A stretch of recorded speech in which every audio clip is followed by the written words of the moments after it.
Alright guys, we're back.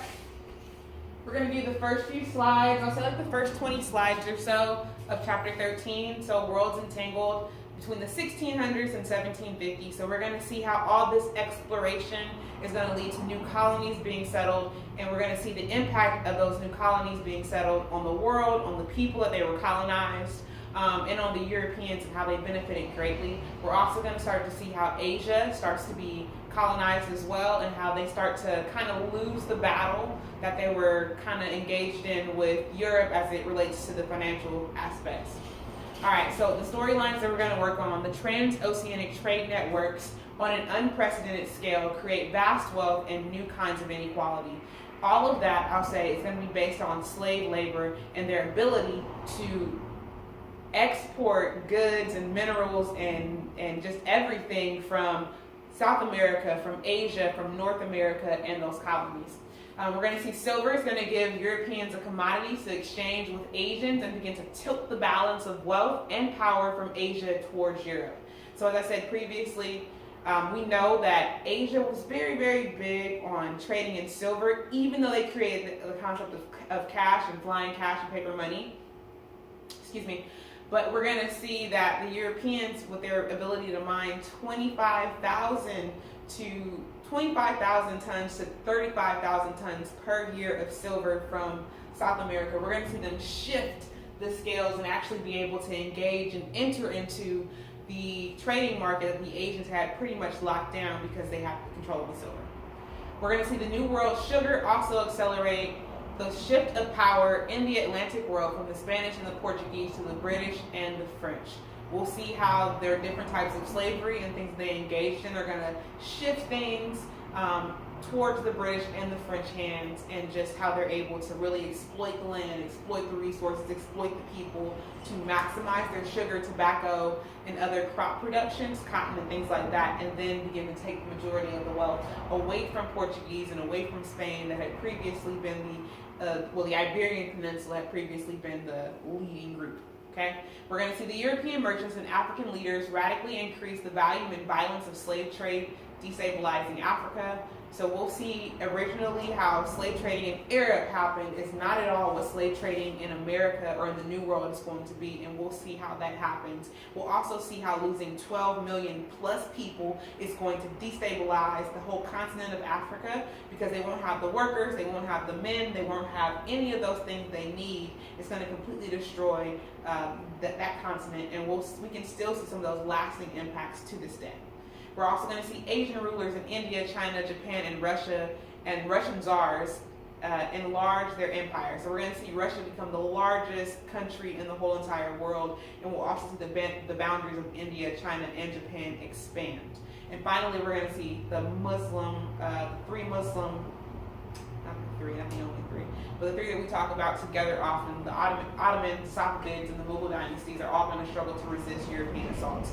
And we know the only group that's going to last into the 20th century is going to be the Ottomans. They're going to be ended in 1918 towards the end of World War I. All right, so we're going to be able to identify and explain the major steps in the integration of global trade networks in the 17th and 18th century, and analyze examples of resistance to this integration.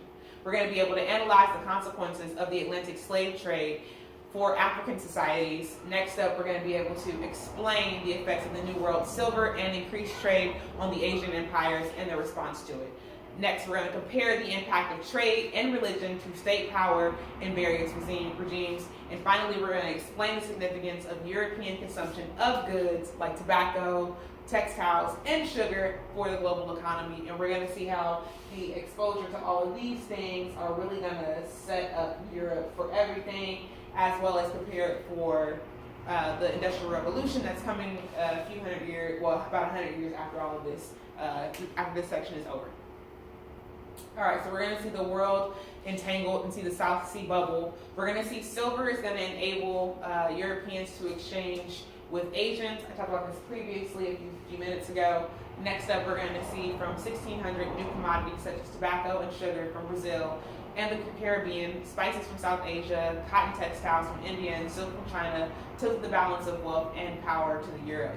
And finally, imperial expansion and transoceanic trade brought the world together as never before.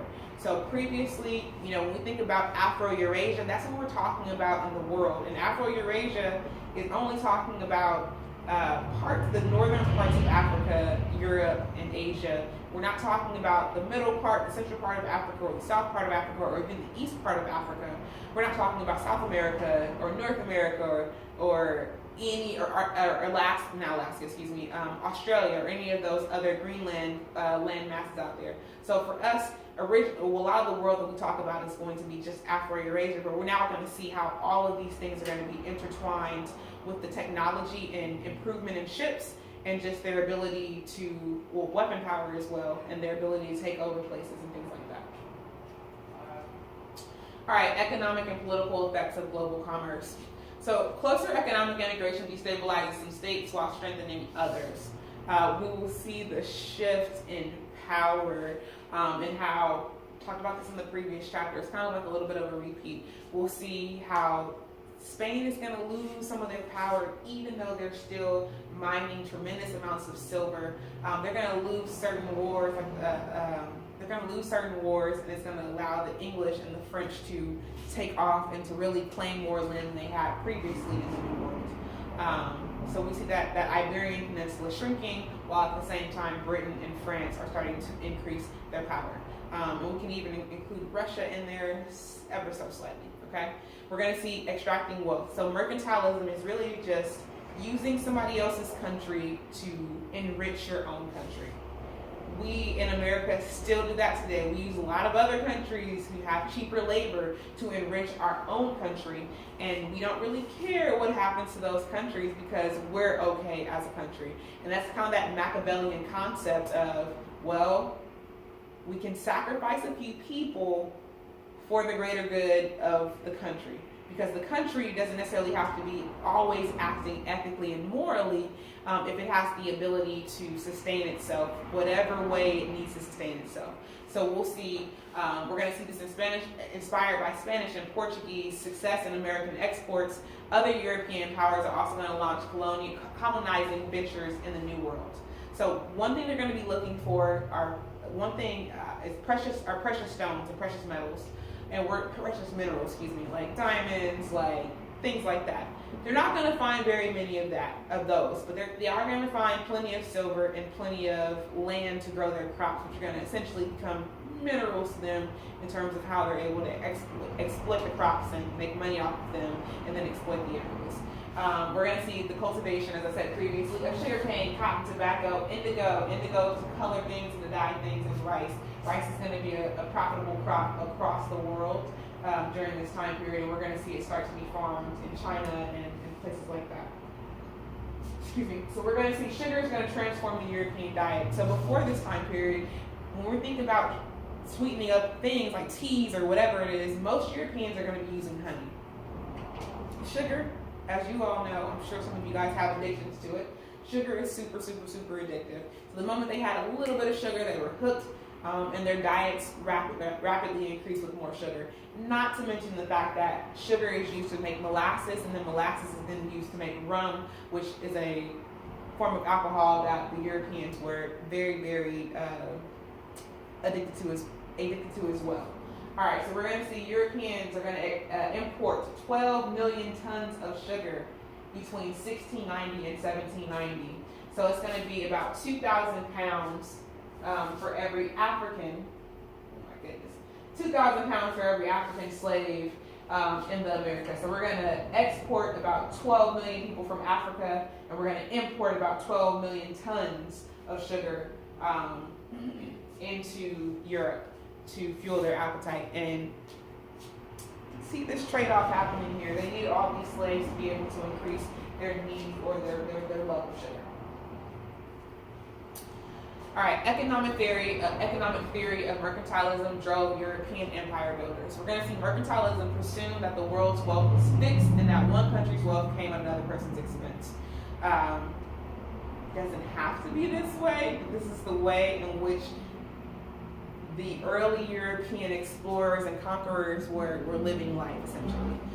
It's going to be assumed that colonies exist to generate wealth for the motherland, and we're going to see that eventually this kind of mentality or this kind of view is going to lead the New World colony that happens in North America to split from England, because they have these expectations of what they should be doing and providing for the mother colony, even if the mother colony is not doing anything for them except just taking their resources. We're going to see that the colonies are going to be forbidden to trade with the motherland's competitors. So if you're on the colony and you have the ability to grow tons and tons of cotton, instead of being able to find your own marketplaces, you're going to be locked into the agreement that your motherland has. And you're not going to be able to go to other places. Even if those other places may yield you more money, you're going to be stuck and locked into your homeland country's agreement. And we're going to see how this is going to lead to a lot of issues as imperialism and as colonization starts to expand. We'll see that in the 1800s, and then we'll later on see that in the 1900s in Africa and Asia as well. We're going to see that mercantilists believe in the philosophy of Thomas Hobbes.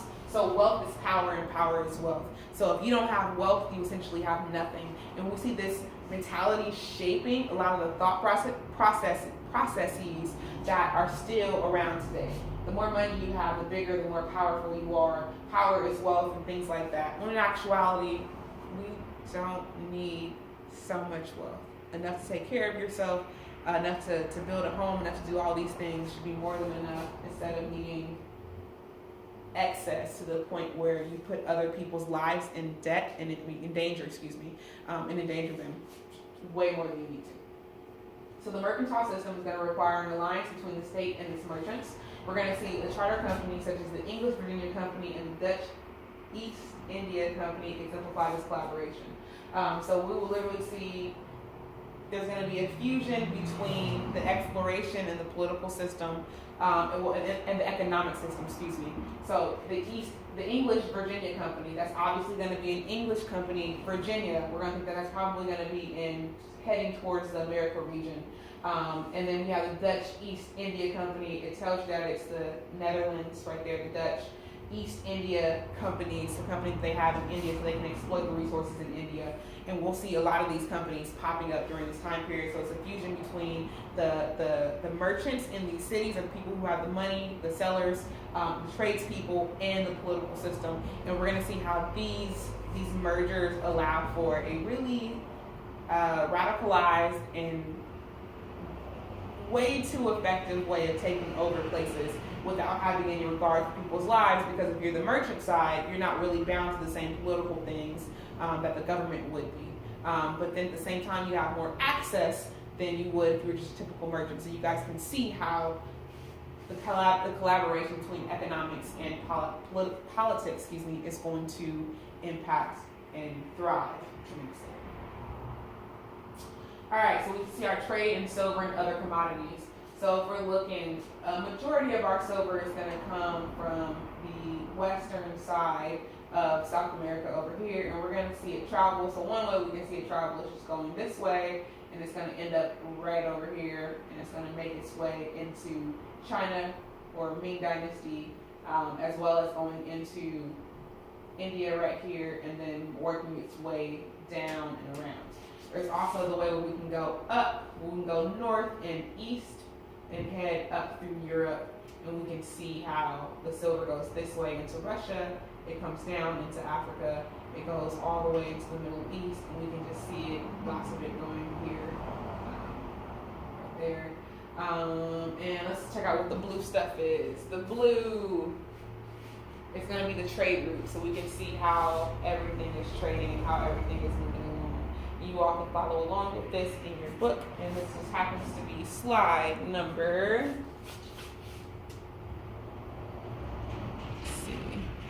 slide number 7.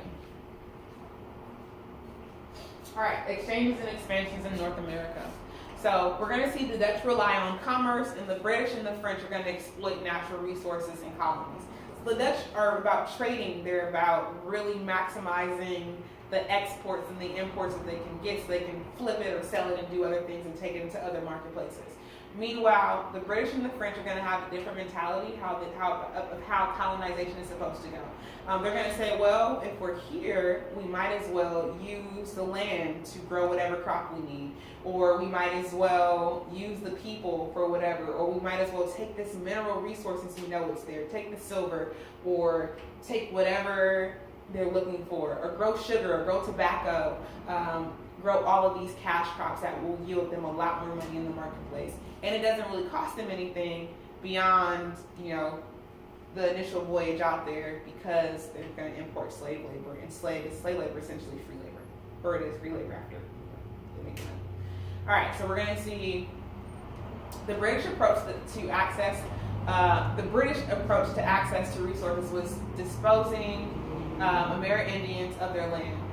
So we're going to see a lot of them are going to lose their land, not through, well, a lot of it's going to be through just interacting with them. They're going to die just from the diseases because they don't have the immunities built up that the immunities to diseases that Europeans are bringing them to their land.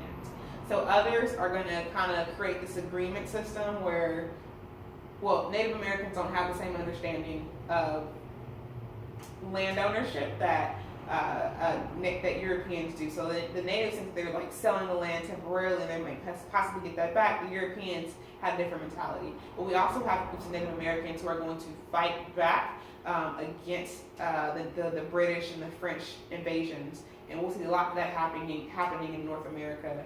I talked about a little bit in the previous chapter in Brazil, how the native Brazil people would fight back or just run further inland into places where the Europeans wouldn't go. But since the Europeans that are here, the British and the French are not leaving, they're kind of staying. Let's see how they cozy on up and move on in. So we're going to see the British establish farms, because what better way to destroy the land than to build one crop the whole way. So they're going to knock down trees, deforest trees, knock down sacred areas, and just really just build farms there that grow cash crops, including cotton and tobacco, and things like that. We're going to see, well, there you go. That's what we're going to grow. We're going to grow tobacco and rice and indigo along the Atlantic seaboard. So on the east coast, you guys know the Atlantic seaboard. Here's the Atlantic right here. So it's going to be along the east coast of things, okay? So they're going to grow that along the Atlantic seaboard and the Appalachian Mountains. And those of you guys know Atlantic seaboard right here. Here are the Appalachian Mountains, that mountain formation right there. Well, it's not really mountain formation, it's a different differentiation of countries, but it's going to be in this area and it's going to go all the way up. It's going to go through Kentucky, around Kentucky, Tennessee. All right, so we're going to see eventually this posited Amerindians on their land from the Atlantic Ocean to the Appalachian Mountains. So we're going to see our first kind of push of Native Americans westward as the Europeans start to move west. That manifest destiny starts to happen. All right, Dutch and French colonies are going to be dependent upon natives. So in ways that the British were kind of abusive to them, the French and the Dutch are going to be a little bit different. So the French are going to really kind of intermarry and become one and find Native American friends they can buddy up with, because they're going to be there for a while, and the Native Americans are going to help them out. And so there's also going to be the trading of furs, so much so that the French are going to kind of force the natives into producing more and more fur. There we go. And the way they're going to do that is they're going to bring in arms. So like guns and things like that, and different kind of weapons that the Native Americans have never seen before.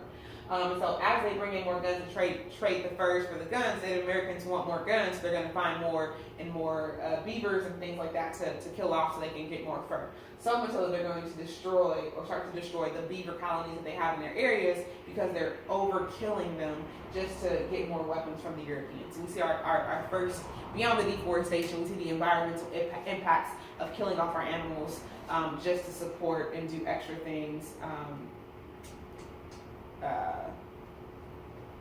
for the Europeans. Okay.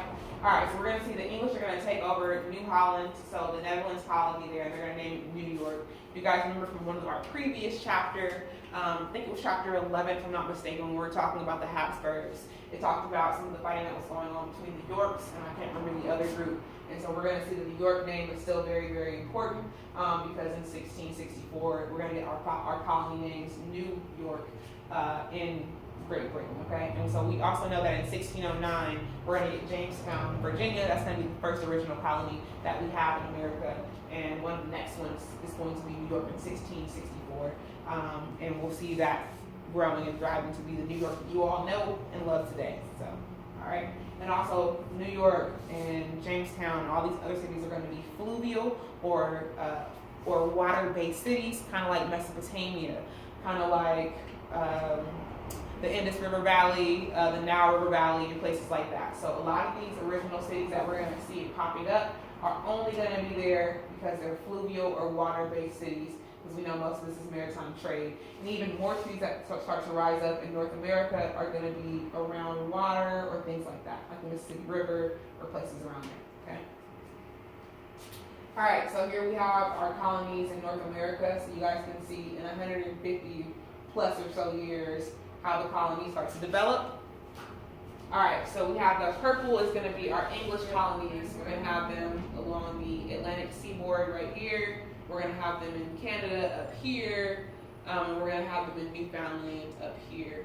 We're going to see the Spanish is going to be our good, nice orange or burnt orange color. The green is going to be the French claim. So we have the Louisiana territory. The way we can see that is that nice little Louisiana right there. The Spanish also have Florida as well.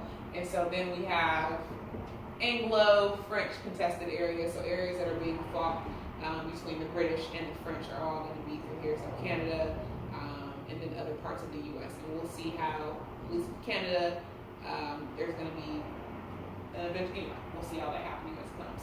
All right, and later on, so as it moves down in 1763, we'll see how, all right, 150 years later, most of this land is going to belong to Great Britain, and we'll see the rest of the land is going to belong to Spain.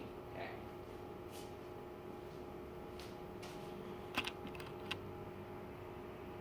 All right. Let's see. Where are we? All right. Let's do like 3 or 4 more of these slides, and then we'll move on. Expanding mainland colonies. So we'll see the French claim encompasses a vast territory, including eastern Canada, the Great Lakes, and the Mississippi Valley. We'll see that beavers are going to be crucial to the trading between Europeans and the Amerindians. As I said previously, they're trading a lot of these things for arms and weapons and things like that, and we'll see how that they're going to start to destroy their environment by overkilling the beavers and overkilling other animals to supply the needs of the Europeans. All right, so the French are going to be dependent on Indian knowledge in regards to fur trading. As I said previously, we're going to see them start to kind of adapt to Native American ways and even bond into Native American families and have children with Native American women and things like that. And so their French Indian children are going to be called Métis. Métis, somewhere in between, in the middle, and things like that. It's going to play an important role in New France as interpreters, traders, and guides. So we're going to need these children to essentially be the gatekeepers and the people who are able to translate things between the Native Americans, who are, usually their mother's side, and the French people, who are usually their father's side. Okay. The French colonization of the Americas rested more on cooperation than on conquest because of their reliance on Indians as trading partners, military allies, and mates. So it's not going to be so vicious between them, even though there is, it is a parasitic relationship in terms of the French are still getting more than Native Americans are. It's not going to be so vicious because they're going to create families and fall in love and really become immersed in Native American culture and society and take on their traditions and their ways, while at the same time merging and fitting in their French ways at the same time. So we're going to see the introduction of guns. I talked about this previously, right? The French and English trades initiated an arms race among the Native Americans. So they're going to, previously we're going to trade the furs for skin. It's going to lead to scarcity. And also Native Americans start having a deep love for alcohol. Unfortunately, if you look at today's numbers for Native Americans, they still have some of the highest alcoholism rates in the nation. And we can trace these things back to some of these original times 600 years ago. So this is a long-lasting problem that was fed into by the Europeans, who gladly gave them more alcohol in exchange for beavers or whatever else they were looking for. So you see that kind of parasitic relationship popping up. And so we'll see from the mid-17th century, British and French focused more on sugar plantations than on anything. So, beavers are wonderful, they're great, but they don't make as much money as sugar does. Sugar is everything. Sugar makes molasses, sugar makes alcohol, sugar makes all of the wonderful things that the British people want and need to enjoy their lives in the way that they want to, especially since they've been exposed to it now. The thing about trading and contact is that now you've exposed your citizen population to so many more goods they never knew about, and now they want them. They don't just want it one time, they want it for the rest of their lives. And that's going to push a lot of this negative behavior from the British and the French to be hyper-focused on sugar, on tobacco, on slavery, on things like that. All right, so they're going to rely on slave labor to produce sugar for exports. Sugar is going to be a killing crop, meaning that it's going to have to be grown in very, very hot temperatures. And I talked about this previously, but they treat their slaves so horribly. They're barely feeding them. They have them living in very disgusting living quarters that are full of disease. All right, so we're going to see it flourished in hot and humid climates that foster disease. We're going to see the slaves having adequate meals. They're going to be given scraps that can barely even sustain them for the day. They're going to have atrocious living conditions and filthy sanitation. So they're just going to really be exposed to lots of things. They're going to be treated as non-humans. We're going to see people compare them to animals and treat animals better than they treat the human beings just because of their skin color. Well, they had to find a way to justify what they were doing, and that social Darwinism, or the survival of the fittest race, is going to push them into doing really horrible things to people, even though they knew they were people, because they had to justify their behavior by making them non-people in certain ways. And so we're going to see the life expectancy was 3 years. Once you became a slave, you have about 3 years to work, and people just dropped dead, literally in the field. It was just really horrible.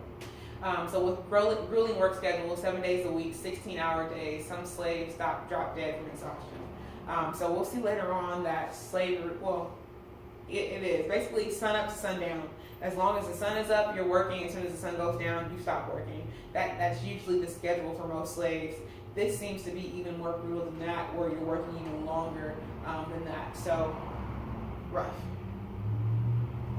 All right, so there is going to be some resistance there. So slaves are going to do all they can to slow this down, or to really impede the slave masters in some way. So we're going to see resistance was more common than fights. They'll slow down the working.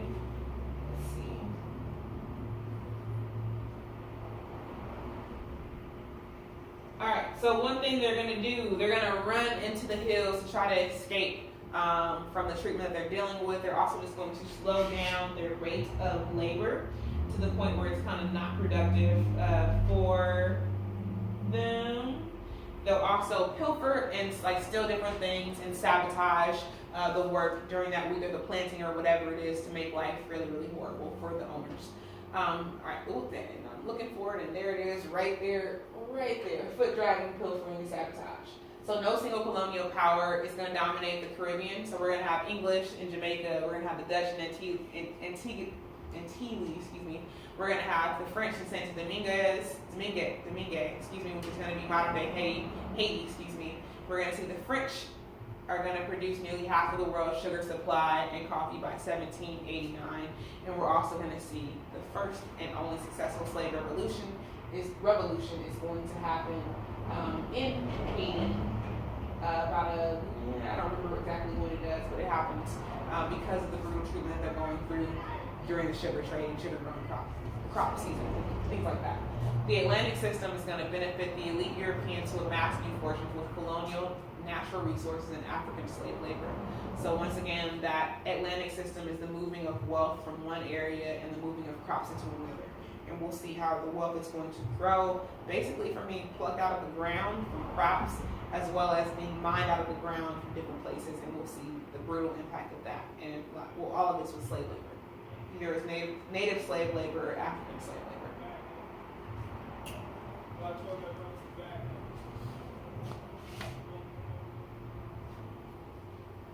All right, might as well make it to 20, so to make my life a little bit easier the next time we lecture. So we have human exports from Africa soared in the 17th and 18th century. They're going to be essential to prosperity in Europe's American colonies. We're going to depopulate and destabilize many parts of Africa. We're also going to see a shift in the gender imbalance of how talked about. Yes, I'm not going to talk about that because it's coming up soon. So we're going to see the capturing and shipping of slaves in very, very horrible systems. A lot of slaves aren't even going to make it off the continent of Africa because they're going to be in such tight quarters that are unsanitary, full of disease, and just not able to live their life while they're also not being fed very much. So African elites control the capturing of slaves using the existing system of slave commerce. So that commerce system comes from the Arab slave trading that was done previously, but once again, Arab slave trading is not the same as American slave trading. Arab slave trading had the ability to merge into families and to grow and to have children and to be freed eventually. American slavery, you're going to be worked to death and you're never going to be free. And if you are and you do get free, you're still treated as a second-class citizen because of the color of your skin. So big difference in the way slaves are treated. So we're going to see about 12.5 million Africans are going to survive forcible enslavement and shipped into the Atlantic ports from 1525 to 1867 when the exporting of slaves out of Africa was outlawed. So 12.5 million survived. There is no telling the actual number that did not even make it. So it could be closer to 20 or 30 million even of people who were involved but did not make it across. And we're not even talking about once they did make it across, when they reproduced, and how many more people were born into slavery. Alright, so we're going to see a high death rate for slaves in Africa as well as in the transatlantic slave journey. So slaves are going to wait weeks to board vessels in cramped and wretched conditions before even starting the journey. So they're going to literally pack some slaves onto a boat and then leave the slaves there and wait for more slaves so they can fill up the rest of the boat. Not necessarily the most sanitary, the best thing to do, have people chained in very tight quarters, but that's what they did, which caused a lot more suffering and a lot more death during this time period. All right, so we're going to see, hold on one second, we're good. All right, and we're also going to see many slaves die en route from dehydration brought on by gastrointestinal disease and lack of water, smallpox, or dysentery. I have a really funny joke for you guys about dysentery, and we'll talk about that later. All right, so here are our Caribbean colonies. This is the map that you guys are responsible for this week in your textbook. I gave you guys a copy of that so you guys can see the sugar, coffee, and tobacco grown by the small circles right there, and we can see who controlled each one of the colonies. So yellow is going to be Spanish. We're going to see the English controlling Jamaica and a little small colony right there.